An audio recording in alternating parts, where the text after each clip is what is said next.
Selamat datang di On Podcast. Selamat datang di On Podcast teman-teman. Di episode kali ini kami akan ngobrol tentang Insecure. Tapi sebelum itu kami mau berterima kasih kepada ATM Coffee karena telah menjadi sponsor utama bagi podcast ini. Ya, terima kasih ATM Coffee, terima kasih dengan atas kopi-kopinya yang enak dan sama ini apa ini Milo enak banget. ya, dan menu-menu yang lain tentu saja. Ya, kenapa nih Wahda? Kenapa kita harus membahas tentang insecure atau rasa tidak percaya diri itu? Sebenarnya random aja sih. Tapi sebelum kita bahas itu, kenapa gak pakai sarung? Kenapa gak pakai sarung? Kenapa pakai peci? Kenapa Carmen? Jadi sebenarnya kita mau lahirkan warna baru di podcast ini. Ya. Kita lebih akan kita akan lebih mencondongkan apa-apa sih yang dimiliki oleh Sulawesi Selatan. Ya. Jadi mungkin podcast ini kurang atau lebihnya akan memiliki lanskap-lanskap Sulawesi Selatan, baik dari segi penampilan mungkin atau juga budaya dan bahasa. Kayak sekarang misalnya pakai bahasa Makassar. Apalagi Wahda yang lebih ke logat gado-gado. Bahasa Indonesia ragam Makassar, ragam Bugis dan sebagainya. Dan juga mungkin tentu saja isu-isu yang sedang beredar di Sulawesi Selatan. Kami berharap bisa menghadirkan hal seperti itu di podcast ini tentu saja. Iya. To the point kembali. Kenapa kita pilih Insecure?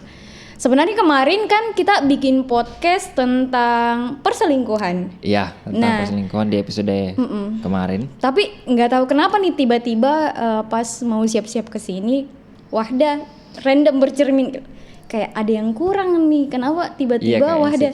Iya, tidak percaya diri. Wahda insecure. Iya. Bisanya itu. Ya Allah, Wahda cuma manusia, Bang. Kukira saya tidak insecure kita. Iya kelihatannya di kamera. Iya, kelihatannya enggak pernah insecure. Seperti itu tapi tidak terlihat seperti yang ada pada. Ya mungkin juga orang yang nonton ini atau followersnya Wahda misalnya menganggap, karena saya kan followersnya Wahda. Menganggap bahwa Wahda itu kayaknya percaya diri sekali karena Wahda kan bergerak di bidang suara dan sosial sebagainya. media. Itu kan saya misalnya kayak tidak percaya diri Kak dengan suaraku sendiri. Kadang kalau nonton kan podcastku tuh kalau bagianku ngomong ku skip ki. Iya, ku skip. Saking begitunya ya. Saking tidak pede Kak dengan suaraku sendiri. Jadi semua orang kayaknya punya insecure-nya masing-masing. Kayak kemarin itu Wahda insecure gara-gara satu jerawat ini loh.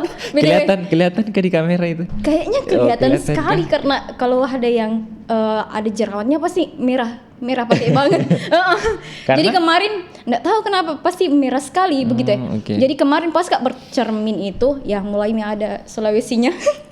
Pas Kak bercermin tiba-tiba bilang, ih malas kok pergi ini, kenapa begini lagi muka aku kayak rewel lagi. Ya. Kayak susah dimengerti seperti perempuan begitu. Dan kayak apa ya? Saya takut kalau insecureku sendiri yang akan halangi Kak untuk naik ke tangga selanjutnya atau upgrade ke diriku untuk lebih baik. Nah, makanya saya mau sharing tentang insecure ini. Iya, penting sebenarnya untuk ngobrol tentang insecure atau rasa ketidakpercayaan diri atau rasa ketidaknyamanan mungkin dengan hal yang ada dalam diri tak toh? Iya, betul sekali Kak Fadil. Karena di luar sana mungkin banyak yang sedang mengalami. Sangat banyak. Karena kemarin kan Wahda sempat bikin voting. Nah, Wahda kan sama Fadil kemarin rencana bahas tentang pelecehan seksual kan. Jadi Wahda tiba-tiba random karena dari dulu memang random sih sebenarnya. Tiba-tiba random bikin voting. Teman-teman pernah alami pelecehan seksual atau insecure. Nah, kebanyakan alami insecure. Tapi ternyata banyak juga yang alami pelecehan seksual. Jadi kayaknya bagus juga nih next time kita bahas tentang pelecehan seksual. Tapi yang paling banyak votingnya itu insecure. Dan tidak hanya cewek, cowok, semuanya ngalamin yang namanya insecure ini Kak. Ya karena mungkin itu tidak berdasarkan gender ya. Insecure itu apa namanya? Tidak memilih. Ya tidak pilih-pilih gender. Jadi misalnya dia laki-laki ataupun perempuan, pasti sekali. ada masing-masing ketidakpercayaan dirinya. Misalnya saya pernah menemukan orang yang insecure perihal dirinya, padahal menurut orang itu dia sudah cukup cukup bagus dan sebagainya, tapi karena perasaan itu atau mitos yang ada di kepalanya tentang itu, akhirnya dia tidak melakukan satu tidak menaiki satu tangga kalau misalnya meminjam apa yang kita bilang tadi. Betul sekali Kak. Tapi sebelum kita membahas tentang insecure ini, kita harus ketahui dulu apa sih sebenarnya itu insecure Kak? Ya kalau menurut saya itu, menurutku tuh insecure itu kayak momen atau fase kapan mungkin lebih pas, fase di mana kita merasa bahwa orang lain itu hidup tak tidak seasik orang lain, atau hidup tak tidak sebagus orang lain. Membandingkan lah. Iya. Kalau saya versi menurutku itu insecure di situ Ki, karena sependek yang ku alami itu di situ Ki, saya biasa kayak bilang Kak, wih asiknya tahu hidupnya ini. Kenapa Kak tidak nyaman? Kenapa Kak tidak begitu? Iya misalnya kayak begitu, kayak misalnya kenapa Kak tidak lahir sebagai Rafathar begitu dan langsung kaya tuh tidak perlu Kak misalnya. Dari janin. Dari zigot. Iya maksudku betapa enaknya itu lahir sebagai Rafathar toh. Betul. Dan kayaknya Rafathar nanti tidak insecure, jadi apa yang mau insecure Rafathar? Tapi pasti ada saja, serius karena itulah mengapa kita harus bahas ini, karena perlu memang digali kayaknya. Iya, kalau Wahda bagaimana kita memandang insecure itu? Kalau saya dari sejauh yang kualami ini, terutama jerawat, karena saya pernah kayak fisik. Insecure tak fisik? Sekarang fisik dengan pola pikir. Banyak sih sebenarnya. Saya iri dengan sekarang setelah mengalami fase insecure dengan fisik. Karena sekarang kayak tidak terlalu ini sama fisik. Mulai belajar untuk menerima, bilang wajahku begini. Saya sensitif. Wajahku sensitif, jadi harus ada sesuatu yang lebih dari saya, yang seseorang nanti yang sayang sama saya, ndak pandang Kak dari segi itu. Kayak harus Kak naikkan value-ku, harus Kak naikkan nilaiku. Kayak saya belajar public speaking, dan sebenarnya ndak kusuka belajar bicara di depan umum sebelumnya. Jadi saya belajar public speaking atau belajar open minded atau hal-hal yang harusnya ku pelajari dari segimana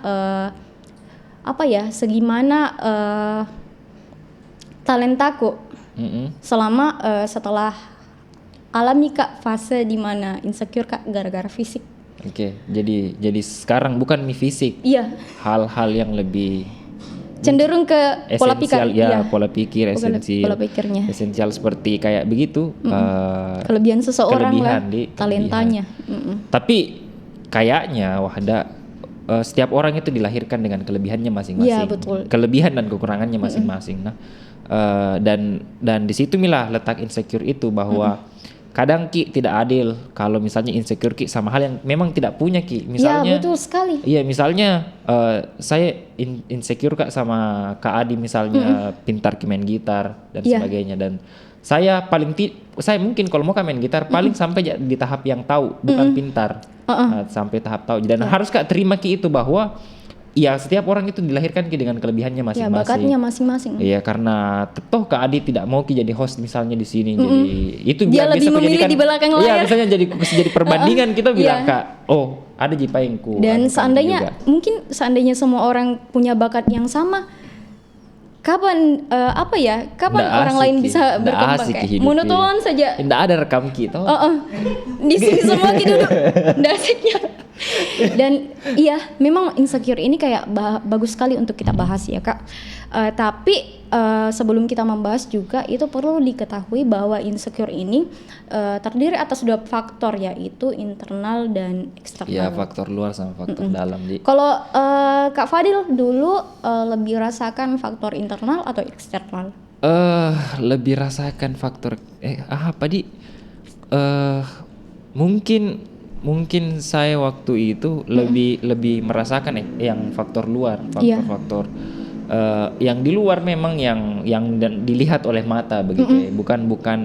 Bukan kemudian skill langsung atau dari dalam. Iya, bukan juga langsung dari dalam. Jadi lebih kepada faktor-faktor luar.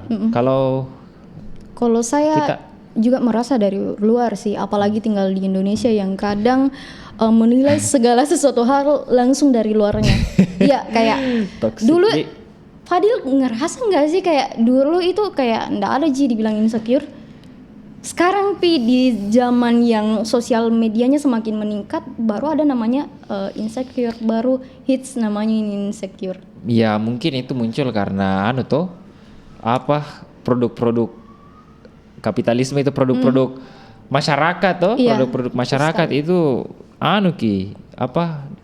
mengarahkan memang ke sana. Jadi awalnya orang mengira bahwa menghadirkan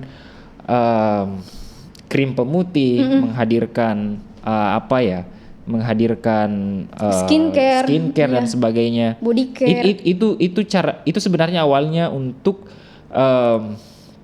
ranahnya memang untuk istilahnya untuk perawatan, tapi karena komersialisasi dan orang juga kemudian karena yang pakai itu manusia dan manusia itu akrab dengan ego, ya itu yang munculkan lagi bilang standarnya kalau kamu mau cantik paling tidak kau harus seperti ini, mulus, tinggi, bihun.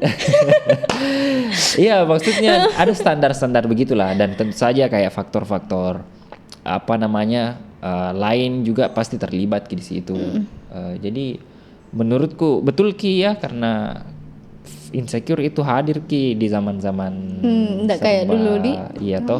Karena sekarang misalnya kayak di kalau buka Instagram misalnya 15 detiknya orang itu pasti selalu dilihat muncul yang pasti bahagia posting yang bagian wajahnya misalnya kayak temanku kalau foto dari 30 foto misalnya satu itu pasti yang upload, yang unggah yang kasih masuk yang paling perfect lah, yang paling perfect, yang paling putih mungkin misalnya, atau paling cantik paling bagus angelnya, sudut pandang pengambilan kameranya, jadi begitu. Jadi mungkin bisa ditarik kesimpulan kalau terlalu perfeksionis seseorang juga bisa melahirkan insecure. Iya betul, pasti itu kalau perfeksionis orang pasti itu karena insecure pernah juga alami karena sebelumnya dulu kayak mau sekali kalau harus perfect di depan kamera begitu. Makanya satu jerawat kemarin itu sempat lagi kayak kamu begini penyakit insecure, satu jerawat gini malas mau pergi podcast. Padahal aku lupa poinnya ini. Tujuanku ini belajar public speaking, bukan untuk dilihat orang wah dia cantiknya, tapi bohong bukan. Iya maksudnya di situ mungkin letak tidak korelasi antara itu, karena kan di podcast itu yang mau dengar orang kan apa yang kita bicarakan, bukan apa yang mereka lihat begitu ya. Meskipun ya di era sekarang memang orang kalau good looking ya betul. Tapi kadang kan menurutku ini Kak Fadil ini termasuk good looking loh. Iya, karena di setting ini Kal maafkan aku, kamu paling ganteng kok.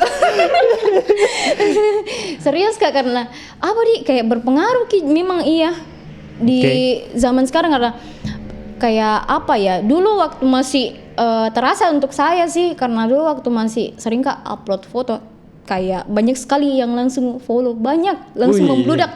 Sedangkan sekarang kan malas Kak upload foto, kayak lebih ke lebih sering Kak yang poinku yang berarti kita kasih. Yang good looking dulu semua good orang kan Kak Fadil good looking. Apakah Fadil juga merasakan hal seperti itu, yang kayak perlakuannya perempuan sama kita lah contohnya?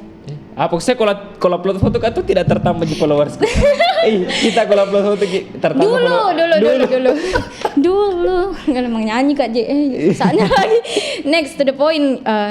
Jadi kan itu tadi Kak Fadil juga membahas tentang perfeksionis salah satu penyebabnya. Terus juga itu membandingkan bahwa 15 detik di Instagramnya orang kayak berpengaruh sekali sama hidupnya. Jadi kapan itu tidak perfeksionisme lagi? Kapan kita sadari bilang, oh ternyata perfeksionis ini? Setelah breakout. Setelah breakout kan ini breakout, tapi ada dulu yang lebih parah. Lebih parah. Iya. Oh, dan jadi kayak penerimaan diri.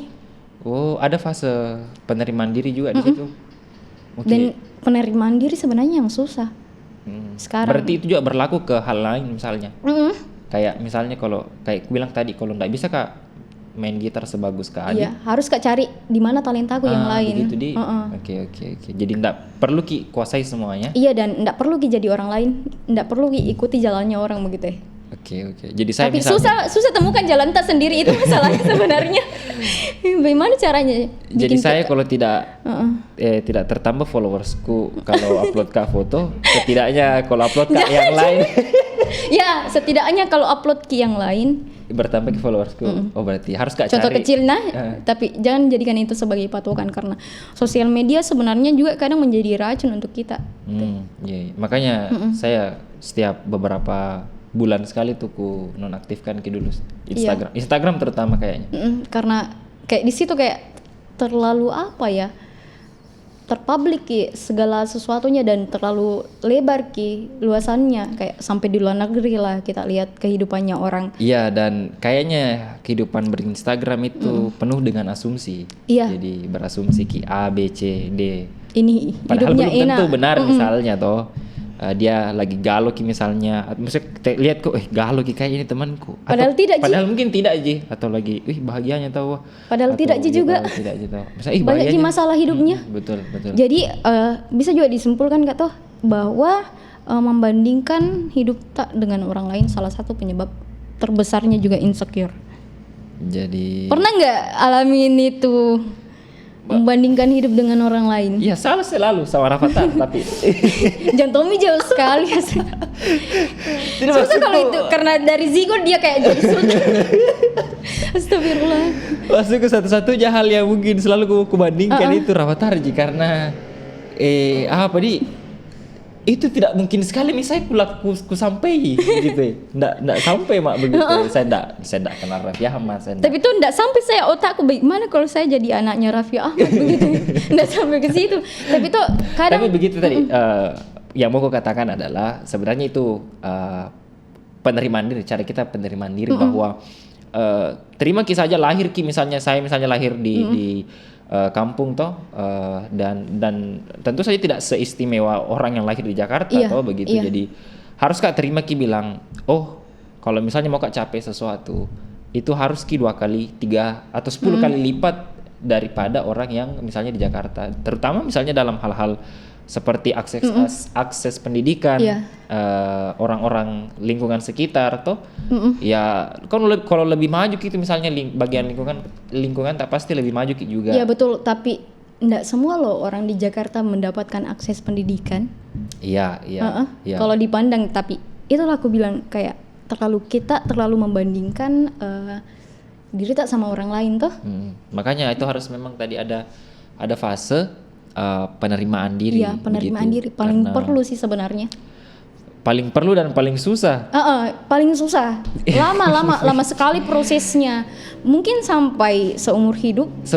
Itu karena kayaknya pasti long life learning. Setelah dari satu masalah itu ada lagi timbul masalah baru. Misalnya saya sudah sembuh dari breakout. Contohnya ini baru tapi amin. Saya sembuh dari breakout. Setelah masalah itu kepercayaan diri saya tentang fisik itu bertambah gitu atau terbentuk lah.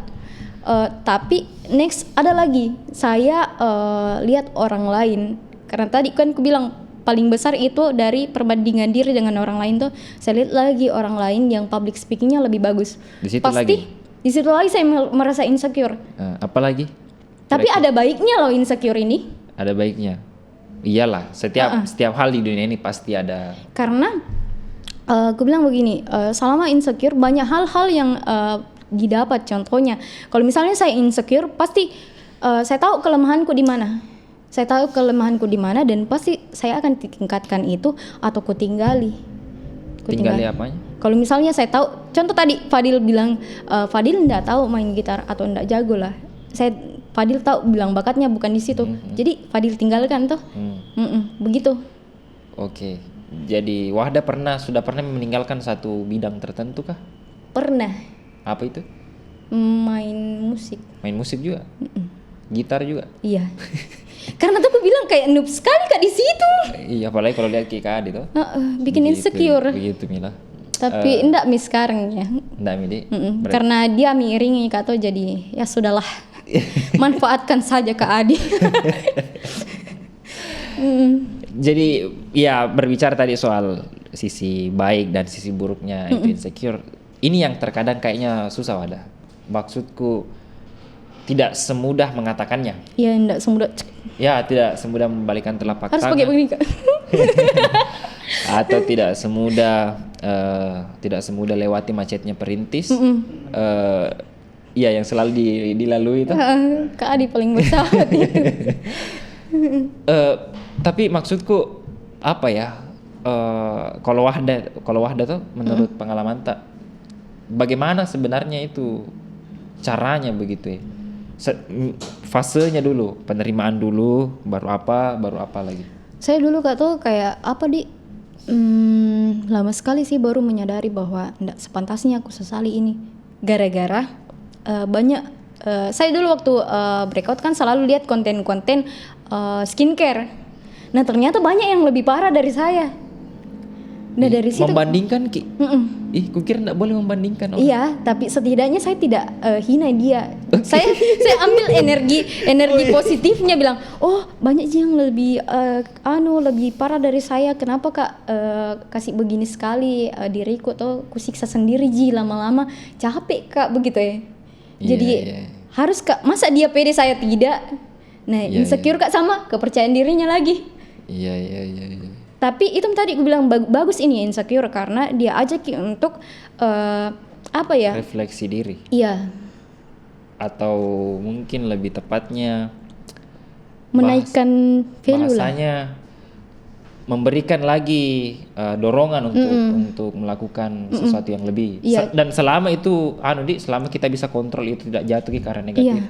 Karena siapa tahu misalnya karena insecure kita atau sama orang mau dia juga gagal begitu. Jadi saya kayak kalau saya tidak bisa, kenapa dia bisa, jadi dia harus tidak bisa begitu ya.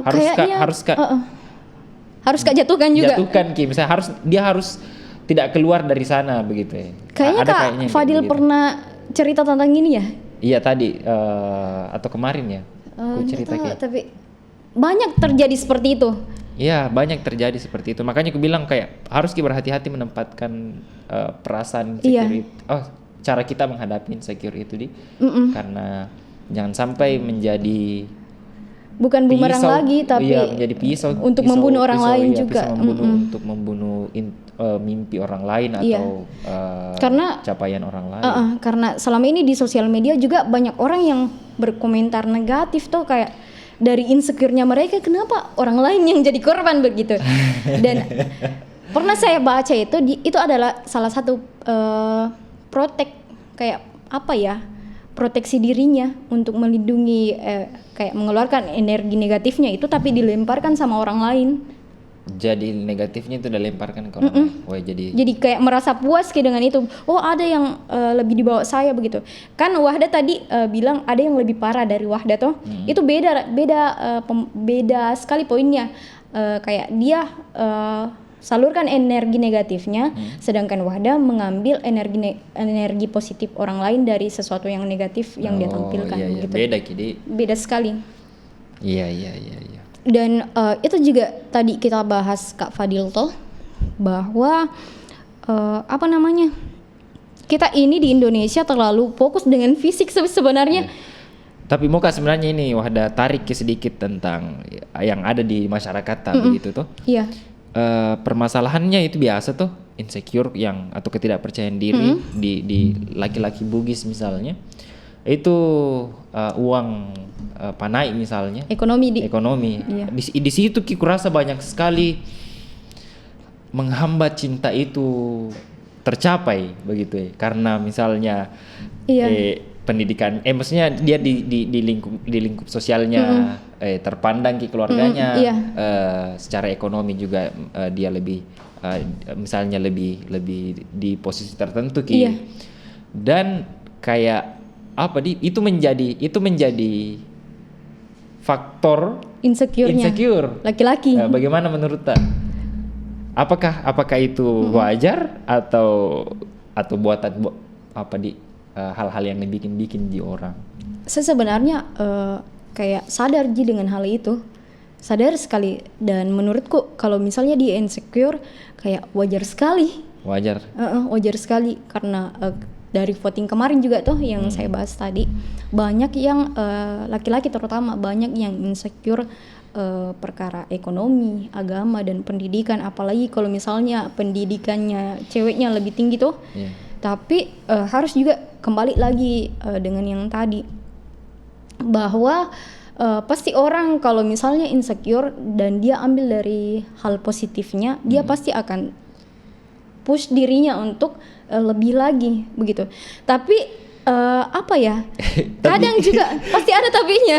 Di Indonesia itu kayak tidak terlalu beberapa orang sih tidak open minded dengan hal itu, yang kayak harus mengikuti budaya, harus mengikuti apa yang orang lain mau. Nah, salah satu faktor insecure itu. Iya, misalnya kalau kayak adat pernikahan misalnya, kayak di keluarga aku tuh kayak enggak terlalu begitu dan tidak terlalu peduli dengan omongan tetangga. Karena dari kecil kita ditanamkan untuk kayak tidak terlalu peduli dengan kata orang selama itu baik. Iya, tapi itu sebenarnya masalahnya Wahda, karena di sini tuh lingkungannya. Lingkungannya berpengaruh sekali. Kita kan masyarakat kolektif tidak individual gitu.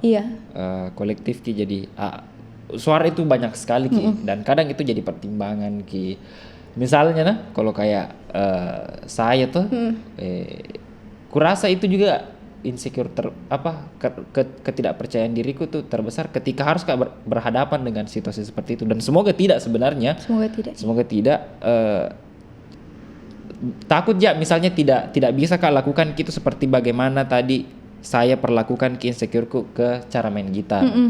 Andai kata misalnya masa mau bilang begini tuh sama calon misalnya bilang cari cewek lain sama orang tuanya misalnya tuh aku bilang memang nggak secara ekonomi tapi lebih besar cintaku atau lebih bagus caraku memperlakukan itu misalnya atau tidak ada yang mencintai dia setulus saya begitu ya. Jadi itu enggak masuk akal. Paling bilang mamanya makan itu cinta. Itu kan bisa saja enggak masuk akal begitu. Jadi pasti menurutku banyak sekali ketakutan seperti itu, dan itu menurutku juga bagian dari ketakutan dan ketidakpercayaan diri, karena ternyata budaya itu kayaknya juga harus hati-hati. Dia juga itu pisau bermata dua bisa saja saya misalnya bayangkan kalau misalnya saya sudah cinta sekali tulus sama itu, tapi terbentur di situ tuh di persoalan ekonomi misalnya, harus relakan gitu tuh. Iya, dan banyak terjadi sih sebenarnya. Iya, dan banyak itu banyak biasa yang kayak viral datang di pernikahannya mantannya. Iya, banyak datang di pernikahannya mantannya karena itu maksudku kalau datang di pernikahannya mantannya karena putus bukan dari segi itu toh mungkin enggak ada mungkin masalah, tapi kalau di bagian itu kayaknya agak sensitif memang toh. Agak sensitif memang karena itu tidak bisa ditolak. Tidak bisa ditolak bahwa bersentuhan juga dengan realitas. Mungkin karena orang tuanya misalnya mau bilang karena anakku ini terpandang, anakku ini kubesarkan secara secara berkecukupan. Jadi memang juga sebenarnya saya kurasa insecure ini tuh memang istilah yang baru muncul, tapi sebenarnya sudah ada sebelumnya dari dulu. Cuma baru jadi dapat ini namanya. Istilahnya itu baru muncul sejak kita bersentuhan dengan sosial media. Gitu, terasa sih. Nah, kalau misalnya kita terganggu dengan hal seperti itu tuh, ya cukup kita simpan begitu ya. Karena toh tidak ada juga kontribusi di hidupnya orang itu. Iya, betul sekali. Kecuali kalau dia biayai kalau kau yang biayai. Dan itu pun kalau dibiayai menurut saya kayak bisakah sampai hati begitu diperlakukan layaknya tidak manusiawi dengan komentar-komentar negatif. Maksudnya hidupnya dia orang itu. Kalau memang kau tidak bersepakat dan ada yang tidak kau suka, ya kau punya pilihan untuk tidak berkomentar. Ya, skip lah. Skip ki atau bagaimana. Atau paling misalnya kan ada kebaikan dan keburukan yang secara universal kita tahu, misalnya membunuh, mencuri kan itu gitu semua itu hal yang tidak bagus tuh. Tapi kalau misalnya orang mau dalam memilih pasangan, masa dikomentari. Betul sekali. Dan kayak kadang orang lontarkan begitu Kak, kayak secara tidak sadar. Itulah harus sadar sebenarnya. Karena kalau tidak sadar bisa saja melukai orang lain toh. Nggak bagus itu kalau dilukai orang lain, apalagi kalau dilukai diri kita sendiri. Kenapa ketawa kan? Oh, sudah terlukai. Oh, dia yang terluka. Ya, skip menangis di belakang kamera. Lanjut ini Kak. Jadi komentar juga merupakan salah satu hal yang menyebabkan terjadinya insecure ini, Di. Iya, maksudku dorong itu orang untuk gapai mimpinya atau dapat energi positif lah minimal dari kalian. Kalau atau minimal jangan komentar misalnya memang jelek atau tidak atau tidak disuka toh. Ya lebih baik simpan gitu karena tidak ada juga kaitan tak sama itu orang, kecuali kalau kita yang bayarkan kianunya. Kupikir wajar sih kalau misalnya ada relasi perasaan bilang mau lihat dia lebih baik mungkin atau bagaimana. Betul. Tapi kalau tidak ada hal seperti itu, kupikir buang-buang waktu. Mending pergi cari kesibukan yang lain. Jadi mancing keributan. Biar domba begitu, kayak jatuh cinta. Squilla Carmen. Kembali lagi tuh Kak, karena kan tadi Kakak bicara tentang ketikan lah. Dan banyak kita dapat itu ketikan yang kata jamet atau alay. Iya. Bagaimana itu pandangan tentang jamet dan alay? Kayak di Indonesia itu kadang susah untuk berpandangan positif atau out of the box lah. Iya, maksudku tuh itu yang kayak begitu. Biasanya di post di akun-akun apa begitu dan orang kulihat hate speech orang kayak begitu. Padahal mereka ini kodong tuh pernah Kak, kebetulan pernah Kak, karena penasaran Kak, jadi kutanya gitu. Saya menelusuri bagaimana cara berpikir mereka, bagaimana cara mengapa mereka melakukan hal seperti itu. Ternyata sesederhana bahwa katakan mereka mencoba mengekspresikan just for fun. Iya, dirinya tuh. Dan itu kupikir wajar karena orang pada akhirnya butuh hal seperti itu. Nah, yang keliru adalah kalau di ranah yang lebih elit misalnya. Kayak di kalangan selebritis, kalau mereka pakai kayak pakaian aneh, rambutnya aneh, malah masuk di berita loh. Malah disorot gitu, masukku dianggap sebagai sebuah fashion atau sebagainya. Tapi ketika kayak jamet atau alay itu muncul tuh, mereka justru dapat hate speech. Iya, padahal kadang pemikiran seperti itu sebenarnya yang dibutuhkan oleh orang Indonesia. Iya, nah sama-sama nih mereka ini mengekspresikan diri toh. Kalau itu tadi aku bilang cara pandang tak memang terhadap hal seperti itu harusnya sedikit berubah paling tidak, atau kalau tidak bisa langsung berubah ya sedikit demi sedikit mau dulu karena betul sekali, Kak. Menghalangi orang tahu untuk berekspresi begitu ya. Susah memang kayak terima kebahagiaannya orang begitu ya. Iya. Giliran selebriti misalnya mengekspresikan diri ya dipuji atau dianggap fashion yang kontemporer lah atau apa, tapi ketika kodong jamet ini muncul di sosmed begitu tuh. Astaga. Kasihan sekali sebenarnya. Dan kasihan sekali sebenarnya lihat komentar-komentarnya itu kupikir bukan adab-adab atau nilai-nilai yang pernah diajarkan di sekolah atau di rumah dan sebagainya. Itu kayak mencerminkan kayak kembali kurasa ke zaman prasejarah begitu yang tidak mengenal sekolah, tidak mengenal apa kayak yang kita kenal saja sengketa aja saja kita kenal. Padahal mereka juga punya hak loh. Punyalah, karena mereka manusia gitu. Kayak kayak susah terima, itu tadi aku bilang kayak susah sekali terima kebahagiaan orang lain, padahal kayak kita saja ya itu yang bikin takut untuk upload sesuatu karena kita kadang takut dianggap alay. Jujur saya juga sekarang kadang masih pilih-pilih dalam upload sesuatu. Iya. Tapi ya pada akhirnya semua akan alay pada waktunya. Tuh saya dulu kalau ku baca-baca status Facebookku yang sekarang, kayak mau kak bilang Bisa kah? Bisa-bisanya ini saya bilang begini, kayak mau kak muntah. Tapi pada saat itu tuh bilang kak, itu saya di waktu itu tuh, dan harus kak terima itu. Ini bahkan mungkin misalnya kalau 10 tahun ke depan penonton ini podcast dan merasa kak alay ini podcast, ya manusiawi. Takut kak. Karena ada masanya pasti semua. Semua akan ada masanya, termasuk perasaan. Iya betul. Lanjut. Kenapa Kika Adi? Terus. Lanjut lagi karena kan kita sudah banyak ini membahas tentang faktor eksternal. Selanjutnya faktor internal. Iya. Kita dulu apa faktor internal itu kira-kira? Itu sebelumnya tidak terbiasa dengan hal itu. Ya, contoh ini tadi kan sebelumnya tidak pernah berjerawat, tiba-tiba berjerawat. Ya, dari itu. Tidak terbiasanya, susah untuk penerimaan diri. Oke. Karena tidak pernah sebenarnya diajarkan. Iya. Tidak pernah diajarkan dimanapun, di sekolah, di rumah. Betul. Dituntut selalu untuk jadi yang terbaik, dituntut selalu berlomba, jadi ranking, tapi tidak pernah diajarkan untuk menerima kesalahan. Harus perfect lah. Harus perfect, dan itu tumbuh dalam diri tak. Itu tumbuh yang akhirnya begitu juga cara tak perlakukan hal-hal yang ada dalam diri tak, termasuk kepercayaan diri. Iya, tapi kalau misalnya Kak Fadil, hal internal itu apa? Apa ya? Saya sejauh ini Wahda tuh kurasa faktor eksternal semua sejauh ini. Iya, kebanyakan sih memang begitu. Faktor eksternal. Jadi yang mungkin harus kupelajari adalah bagaimana menakar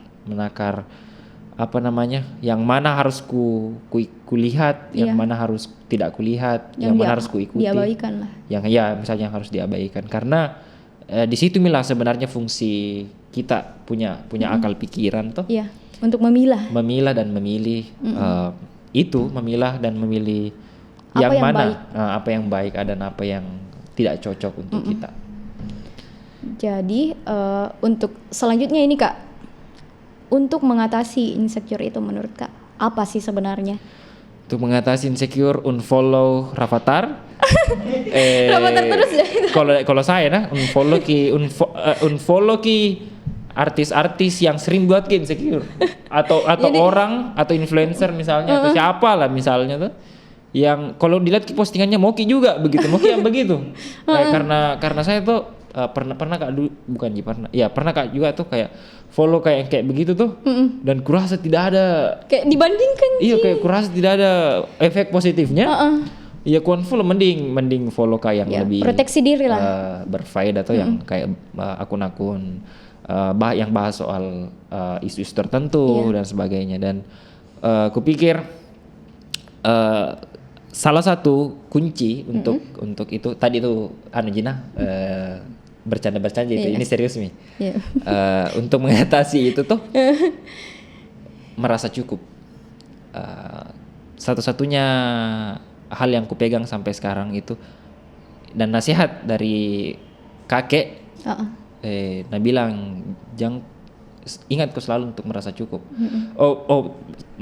Karena teringat Kak juga ini kakekku, jadi caranya tuh orang dulu melihat itu insecure bilang begini, bahasa Bugisnya bilang begini, aja muconga mitai sogiranna cukup kau mitai cinong atinna. Jadi dia bilang kau tidak perlu mendongak melihat posisinya atau hartanya, tapi tunduk kau lihat isi hatinya, kayak begitu. Dan itu kupikir yang sudah tergerus juga sekarang karena banyak hal lah toh.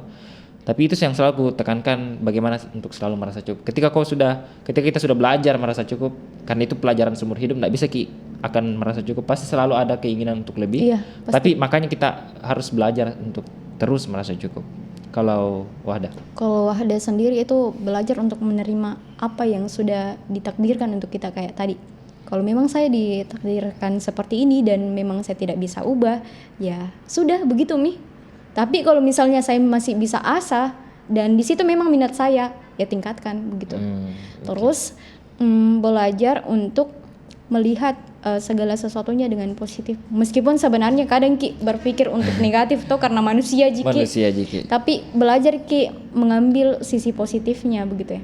Okay. Dan jangan lupa kalau misalnya cara aku ini tuh kayak dulu kalau misalnya mau Kak ini semangat supaya belajar Kak sesuatu, kulihat orang yang lebih hebat daripada saya.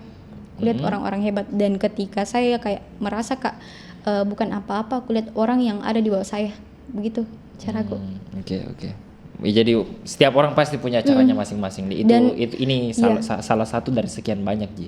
Dan pasti kita punya cara untuk penyembuhan diri sendiri lah, dan tidak hanya ini kayak orang itu kadang kalau misalnya healing Ki, pergi makan, pergi jalan-jalan, tapi healing terus tidak sembuh. Healing mulu, sembuh kagak.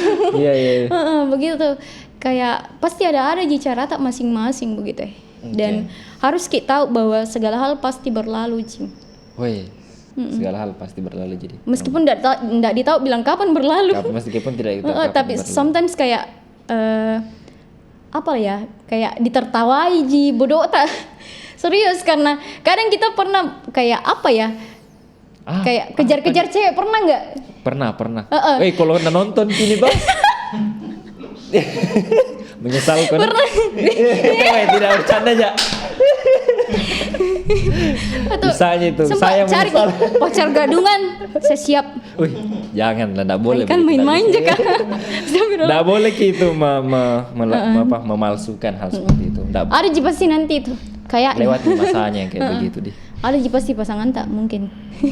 Amin kan tahu kan? Atau yang ku kejar-kejar dulu, dia yang kejar-kejar Kak. Amin ya Allah. Karena ku kenapa mau balas dendam ini? Tidak balas dendam lah, tidak boleh. Ya, mencuri sandal ya, contohnya. Apa itu yang bilang orang balas dendam terbaik adalah sukses apa? Ya, begitu? Menjadikan dirimu lebih baik. Menjadikan dirimu lebih baik. Iya. Jadi kayaknya cukup deh Kak. Iya. Tapi, kayaknya. Apa kesimpulannya yang kita bisa ambil hari ini? Kalau saya kesimpulannya, masa mau sebut lagi Rafathar. Kesimpulannya jangan berharap jadi Rafathar. Iya, maksudku ketidakpercayaan diri atau perasaan self doubt atau ragu akan diri sendiri itu pasti akan ada, pasti akan selalu ada, muncul entah tiba-tiba atau terukur. Tapi begitulah, misalnya hidup itu tidak bagus Ki kalau lurus-lurus saja. Pasti geronjal seperti itu ya, geronjal kalau kayak jalannya baru tuh kalau bikin mengantuk apalagi kalau metik dipakai. Apalagi pasti ada hal seperti itu, tinggal bagaimana kita menyikapi memang. Ya, jadi kayak Andre kami banyak tikungan sebenarnya ngantuk. Jadi kalau saya Kak tuh marilah menyesuaikan atau menerima keadaan sekarang. Karena memang tidak mudah sih, tapi pasti akan dilalui semua. Iya. Ya, pasti akan dilalui semua. Meskipun kalau dialami Ki tidak mudah Ki kalau berada Ki di posisi itu. Iya. Karena itu baru bisa diceritakan kalau lewat mi. Kalau lewat mi, iya. Kayak kadang kita berpikir Kak, ya Allah pernah Kak sekuat ini? Iya. Dan sometimes kayak mau Kak juga berbagi sama teman-teman bahwa saya pernah jadi korban bully loh. Iya. Dan dulu ndak sepede ini. Seandainya ndak alami jadi korban bully atau orang yang dikucilkan, pasti ndak akan begini menurutku. Iya, terakhir ini saya kurasa kadang ada sebenarnya banyak sekali kekayaan warisan lokal sebenarnya bisa dipakai untuk menghadapi era-era sekarang. Salah satunya ada pepatah Bugis bisa bilang begini, taromo kamu pakua menre pari campai wanre buana namici elomu. Jadi artinya artinya iya enggak apa-apa jika kasih begitu Kak, tapi tunggu nanti suatu saat saya akan manjat ke sebuah pohon asam dan mengambil buahnya, saya akan makan dan kau akan merasa mici elom itu kayak ada itu kalau kayak dilihat orang makan dan ngiler Ki. Kayak begitu. Dan suatu saat kau akan ngiler kayak begitu. Jadi ketika misalnya diremehkan Ki atau merasa insecure, bilang Ki saja sama diri tak, suatu saat saya akan menjadi versi terbaik dari diriku, dan disitulah nanti waktunya saya menunjukkan bahwa siapa sebenarnya diri saya, kayak begitu. Semua orang, tepuk tangan dulu penonton. Jadi semua orang punya masa dan akan punya masa terbaik intinya Kak Di. Betul. Saya rasa cukup deh podcast kita pada malam hari ini. Iya. Oke. Terima kasih teman-teman. Ya, jangan lupa follow akun Instagram kita dan jangan lupa like, komen dan subscribe akun YouTube-nya kita. Nanti ada di bawah sini. Dan jangan lupa untuk menerima apa yang telah diberikan kepada kita seperti sebelumnya kita katakan tadi, dan jangan lupa berdamai dengan dirimu hari ini. Terima kasih.